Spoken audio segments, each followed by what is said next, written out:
നല്ല ക്രീമി ആയിട്ടുള്ള ഒരു ചിക്കൻ മസാല റെഡി ആയിട്ടുണ്ട്. ഇനി ഒരു പൊറാട്ടയും കൂടി പോരട്ടെ. ഇത് തീർത്തിട്ടേ ഇവിടുന്ന് ഇറങ്ങുന്നുള്ളൂ. അപ്പൊ ഈ ക്രീമി ആൻഡ് ചിക്കൻ മസാല എങ്ങനെ ഉണ്ടാക്കും നോക്കിയാലോ. ഇത് കഴുകി വൃത്തിക്ക് ചിക്കനിലേക്ക് ഉപ്പ്, മഞ്ഞൾപ്പൊടി, മുളക് പൊടിയൊക്കെ ചേർത്ത് നന്നായിട്ട് മാരിനേറ്റ് ചെയ്ത് വെക്കണം.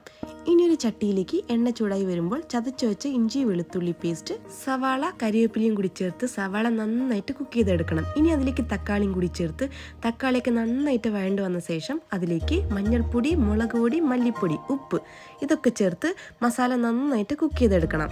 ഇനി മാരിനേറ്റ് ചെയ്ത ചിക്കനും കൂടി ചേർത്ത് നന്നായിട്ട് മിക്സ് ചെയ്ത് കൊടുക്കണം. ഇനി കുറച്ച് സോയാ സോസും കൂടി ചേർത്ത് ഒന്ന് മിക്സ് ചെയ്ത് കൊടുത്ത് അടച്ചു വെച്ച് ചിക്കനൊക്കെ നന്നായിട്ട് കുക്ക് ചെയ്തെടുക്കണം. ചിക്കനൊക്കെ ഇതാ കുക്കായി വന്നിട്ടുണ്ട്. ഇനി അതിലേക്ക് ഗരം മസാലയും കാഷ്യൂ പേസ്റ്റും കൂടി ചേർത്ത് ഒരു 5 മിനിറ്റ് ഒന്ന് ചിക്കൻ കുക്ക് ചെയ്തെടുത്തു കഴിഞ്ഞാൽ നമ്മൾ ക്രീമി ആൻഡ് ടേസ്റ്റി ആയിട്ട് ചിക്കൻ കറിയോടെ റെഡി ആയിട്ടുണ്ട്. ഇതിൻ്റെ കൂടെ കഴിക്കാൻ പൊറാട്ടയോ നെയ്ച്ചോറോ ചപ്പാത്തിയോ ഉണ്ടെങ്കിൽ കിടുക്കും.